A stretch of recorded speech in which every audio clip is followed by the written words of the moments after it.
E agora mais uma aula do projeto Segunda Química. Essa é a aula de número 42 sobre leis ponderais e cálculos estequiométricos. Eu sou o professor Ricardo Miranda.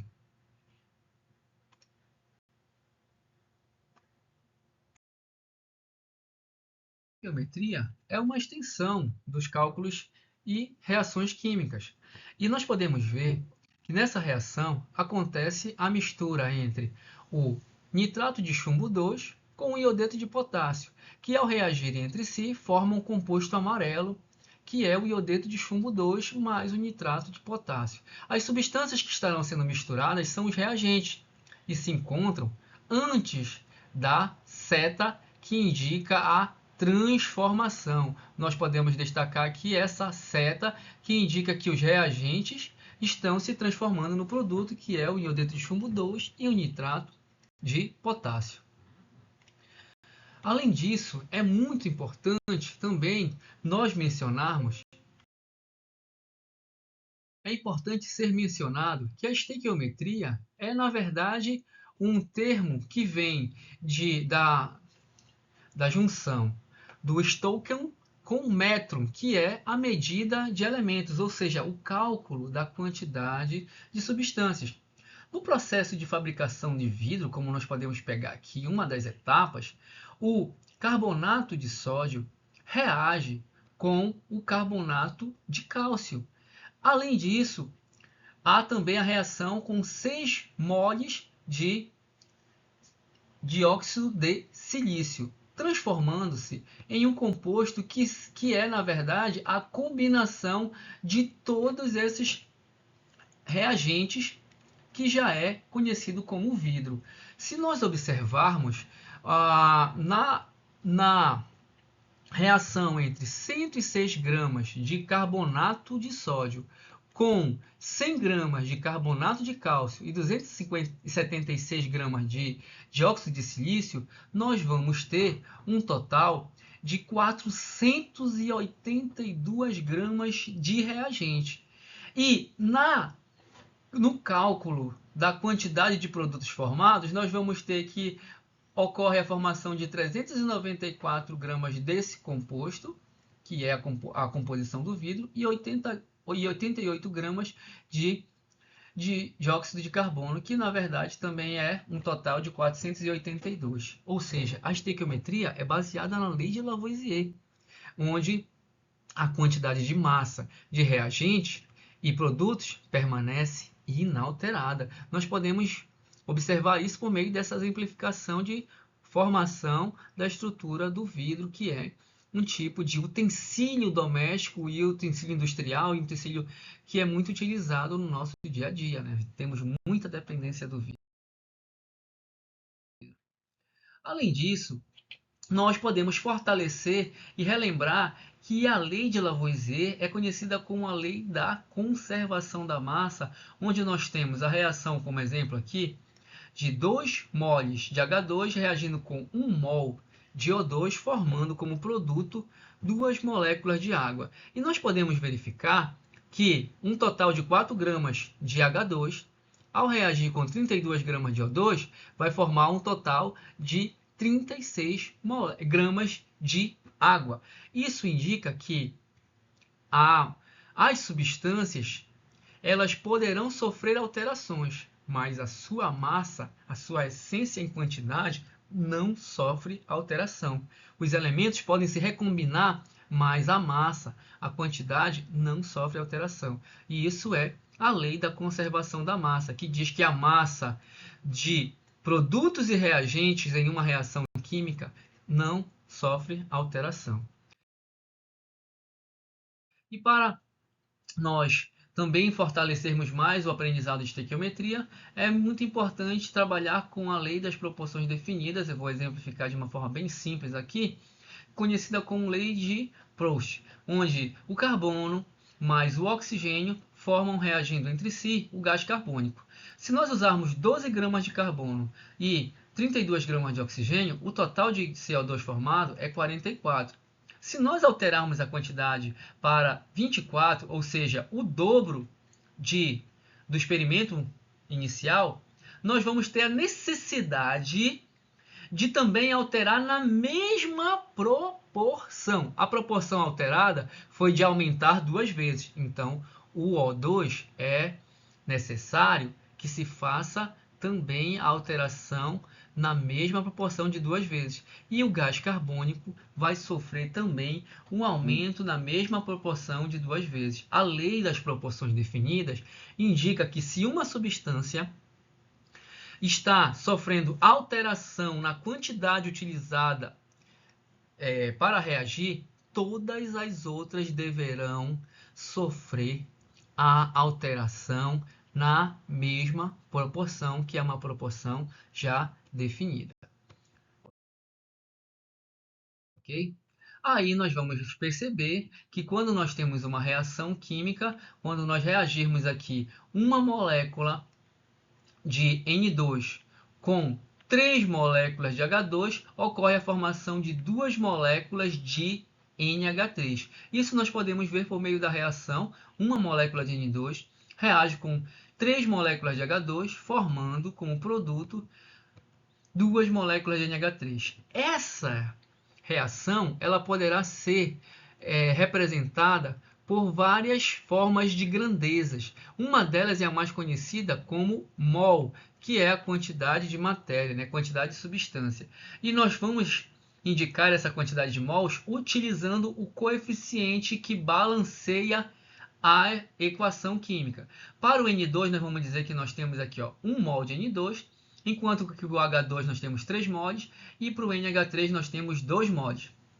Essa mesma análise também nós podemos fazer na forma de massa, onde a massa do N2 é 28 gramas, ao reagir com 6 gramas de H2, que são 3 moléculas de H2, formará um total de 34 gramas, seguindo assim a obediência à lei de Lavoisier.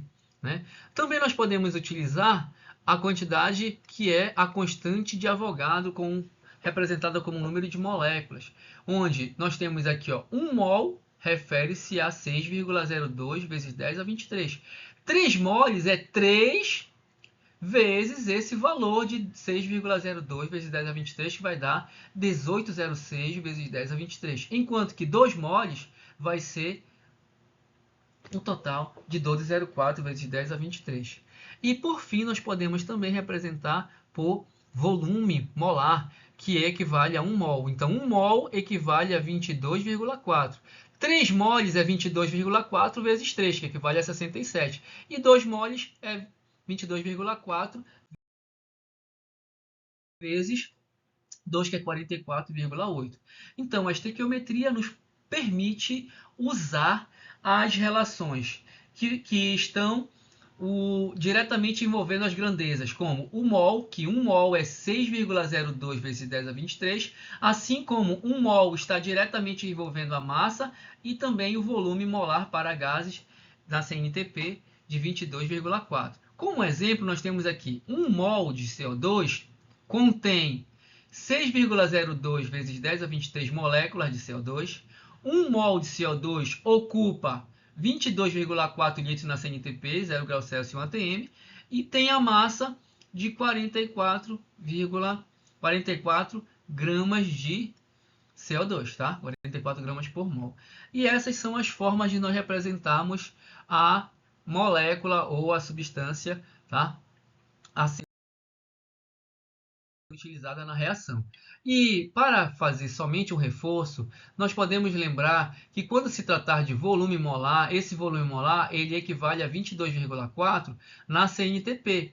A CNTP é uma condição que envolverá o gás quando ele se encontra a 0 graus Celsius, que é 273,15 Kelvin, com a constante de 0,082 atm, porque a pressão é de 1 atm. Nesse caso, utiliza-se a equação de Clapeyron para o gás ideal, e você vem aqui que a pressão é 1, a constante o número de moles é 1, a constante universal dos gases é 0,082, a temperatura em Kelvin é 273,15 e a pressão é 1. E aí você vem aqui, faz essa correspondência de cálculo, multiplica, divide, e você vai ter que o volume é 22,4 litros por mol, que é o volume molar, certo? Nós podemos também utilizar outras formas, que é a STP, que é uma condição que é um pouco diferenciada da CNTP, tá? Pois nós vamos ter aqui, ó, a STP, você altera a condição aqui de uso da pressão, onde a pressão ela vai ser utilizada em Pascal, e o volume, nesse caso, ele é um volume que vai ser utilizado como 1 metro cúbico. E aí, como o volume também foi alterado, você vai ter que a constante passa a ser 8,3. E quando você aplica aqui na equação de Clapeyron, o volume vai mudar para 22,7, ok? E por fim, nós podemos também usar a CATP, que nesse caso alteraremos a condição de temperatura para 25 graus Celsius, que vai para 298,15 kelvins, e aí você altera, fazendo com que o volume mude para 25. Então nós temos aqui possibilidades diferentes de utilizar o volume molar para cada caso. Quando se faz o cálculo estequiométrico, se deve fazer utilizando, para facilitar, as seguintes etapas: reconhecer as substâncias químicas, verificar se a equação está balanceada, encontrar a informação e a pergunta e depois aplicar uma regra de 3. E é muito importante você fazer essa relação. Procura verificar qual é a pergunta. Essa pergunta pode envolver mol, quantidade de moléculas, massa e volume, ou outras, mas derivando dessa base aqui, que é envolvendo essas 4 grandezas, e a informação também segue a mesma linha. Então nós deveremos fazer o que? Montagem de uma regra de 3. Nessa regra você vai ler o texto. Quando você lê o texto, você entende qual é a pergunta, que pode ser mol, pode ser moléculas, pode ser massa, pode ser volume. E a informação também pode envolver essas mesmas grandezas. E você pode relacionar as grandezas como vier o texto, sem sequer obedecer à necessidade de ser massa com massa, mol com mol. Não é necessário que a grandeza seja igual. Basta que você use o cálculo conforme o texto vier sendo trabalhado. E aí nós podemos exemplificar com um primeiro exemplo. O alumínio é obtido pela eletrólise da bauxita. Nessa eletrólise ocorre a formação de oxigênio, que reage com um dos eletrodos de carbono. Como forma o processo? Está aqui. O Al2O3 reage com carbono, formando gás carbônico e alumínio. A equação não está balanceada. Então, se a quantidade de matéria do Al2O3 é 5, que no caso são 5 moles, qual é a quantidade de matéria de CO2 e alumínio? Então, essa regra aqui, essa relação, ela vai envolver uma das relações mais fáceis, que é o que a gente acha, acredito que seja importante iniciar com um exemplo gradual, simples, até chegar nos mais complexos, para você ter uma abordagem bem mais, uma visão um pouco mais completa de como pode trabalhar. Então, aqui é uma relação mol com mol. Primeiramente, nós precisamos balancear a equação. Os coeficientes que balanceiam a equação são 2 para a alumina, 3 para o carbono, 3 para o CO2 e 4 para o alumínio. Então, nós temos aqui, ó, se vamos usar a alumina, porque ele está te informando que você tem 5 moles de alumina, então vamos fazer a regra entre a alumina e a primeira substância, que é o gás carbônico, CO2. Então vamos lá, nós temos 2 de alumina e 3 de gás carbônico. Vamos montar a regra de 3, onde você tem 2 moles de alumina e 3 moles de gás carbônico, né? E aí você, montando a regra de 3 aqui, você vai pegar, se nós tivermos 5 moles de alumina, quanto isso vai corresponder em gás carbônico? Faz a regra de 3 aqui, multiplicação cruzada. Então a resposta é que nós teremos 7,5 moles de CO2, porque basta fazer a relação cruzada entre as informações. Da mesma forma, nós vamos repetir o cálculo, só que agora a resposta vai ser referente ao alumínio. Então nós temos aqui 4 moles de alumínio, é o que você precisa colocar.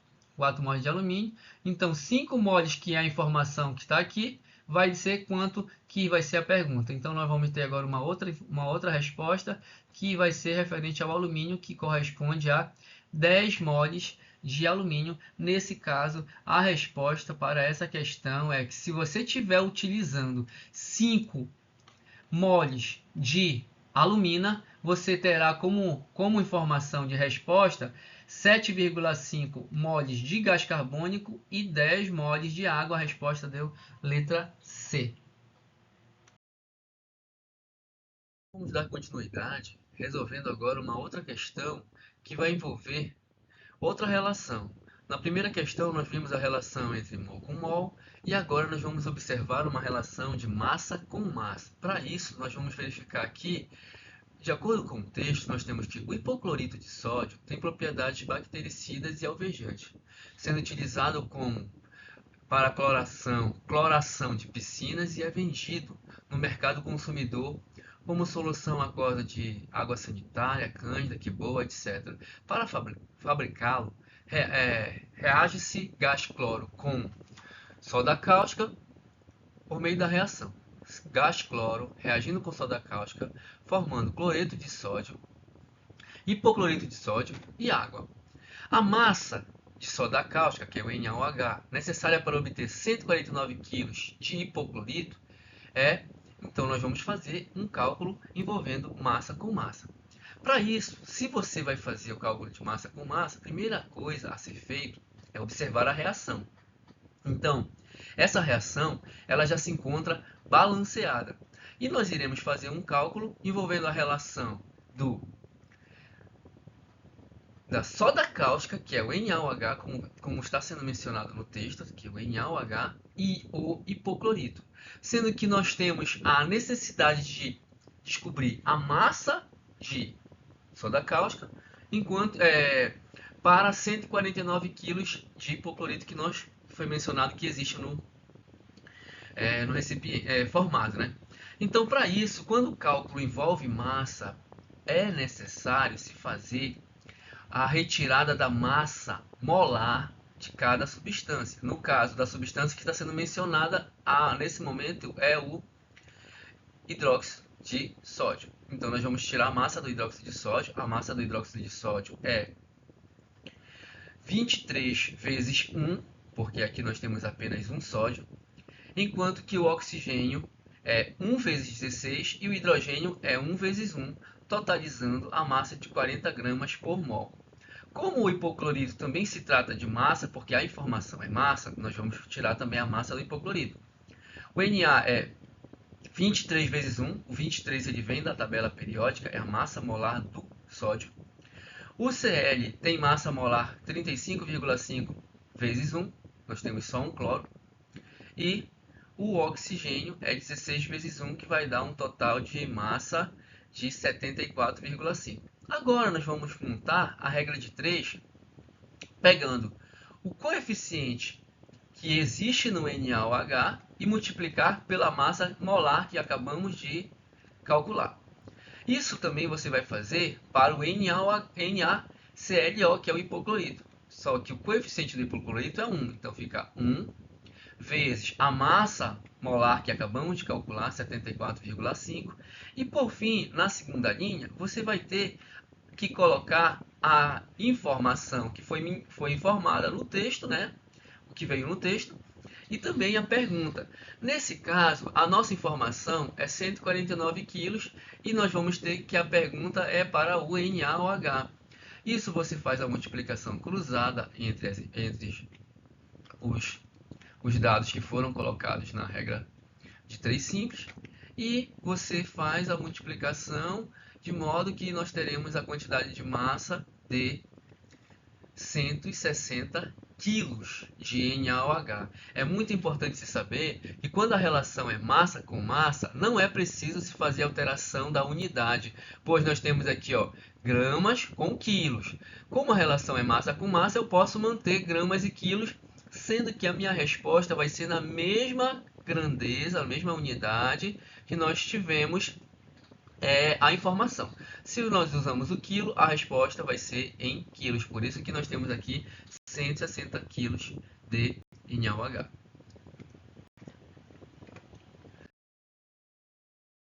Uma outra questão a ser feita, ela já vai envolver outras grandezas que nós vamos ver agora mesmo, tá? Nas usinas siderúrgicas, a obtenção de ferro a partir da hematita envolve a seguinte reação não balanceada. Então, a hematita reage com o monóxido de carbono, formando ferro e gás carbônico. Percebe-se que essa reação, que a reação, percebe desta reação que o CO2 é liberado para a atmosfera, podendo ter um impacto ambiental grave com o efeito estufa. Qual é o número de moléculas? Opa, está perguntando aqui qual é o número de moléculas liberadas na atmosfera quando se tem 2 mols de hidróxido de ferro.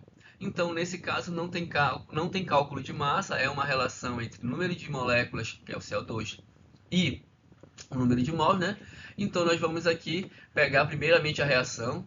Eu vou colocar aqui os coeficientes que vão balancear. Nós temos a necessidade de colocar 1 para o Fe2O3 hematita, 3 para o CO, 2 para o ferro e 3 para o CO2. A equação estando balanceada, nós vamos lembrar o quê? Que nós temos que fazer uma regra de 3 entre a pergunta que foi feita, né? Que é o óxido de ferro 3 aqui. No caso do óxido de ferro, não é a pergunta, é a informação. Então, nós temos a informação do óxido de ferro e nós temos uma pergunta para o CO2. Essas duas substâncias vão ser usadas na regra de 3. Então, nós temos aqui que 1 mol do óxido de ferro 3 vai estar com 3, opa, olha só, não devemos esquecer o coeficiente, 3 vezes 6 vezes 10 a 23 moléculas de gás carbônico, tá? Porque ele pediu para você abreviar a constante de Avogadro, não é para usar 6,02, é para usar apenas o 6. E para finalizar a regra de 3, se nós tivermos 2 moles, vai formar quanto de gás carbônico. E aí você faz a multiplicação cruzada e a resposta é, claro, é o dobro, que vai ser o dobro da quantidade inicial aqui, que a quantidade inicial é 18, que é 3 vezes 6, tá? Então, 2 vezes 3 vezes 6 é 36 moléculas de gás carbônico que é formado.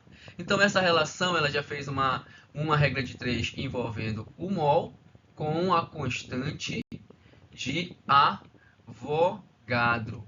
Tá? Nós já fizemos então 3 questões, uma questão foi mol com mol, a outra foi massa com massa, e aqui é mol com constante de Avogadro, e nós vamos finalizar fazendo mais uma questão. A substância hidreto de lítio reage com a água segundo a equação. Então nós temos aqui o hidreto de lítio reagindo com a água, formando hidróxido de lítio e gás hidrogênio. Essa reação é usada para inflamar botes salva-vidas. O náufrago pressiona um dispositivo do bote que contém água e uma cápsula de hidreto de lítio. Ao ser pressionada, a cápsula quebra-se e o hidreto reage imediatamente com a água, liberando o gás.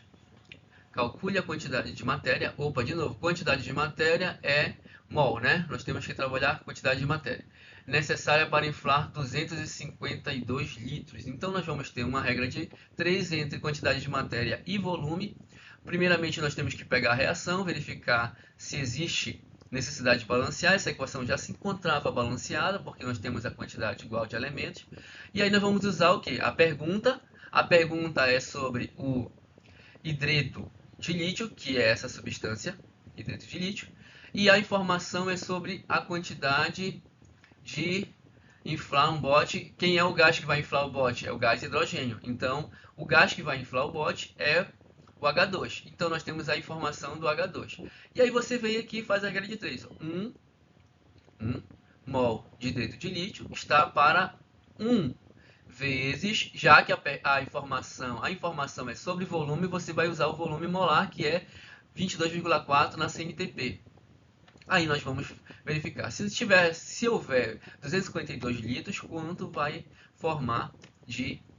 vai ser necessário de hidreto de lítio? Então a resposta é que para formar 252 litros de gás hidrogênio, o hidreto de lítio, você precisa de 11,25 mols. Então a estequiometria é, na verdade, o envolvimento de cálculos por meio de regra de 3, que se faça uma relação entre uma pergunta e uma informação que envolva as grandezas mol, constante de Avogadro, massa e volume, e todas as questões, a maioria das questões estarão envolvendo esse tipo de relação, e o que é necessário é apenas procurar ver qual é a pergunta relacionada a essas grandezas e qual é a informação relacionada a essas grandezas, e montar uma regra de três simples.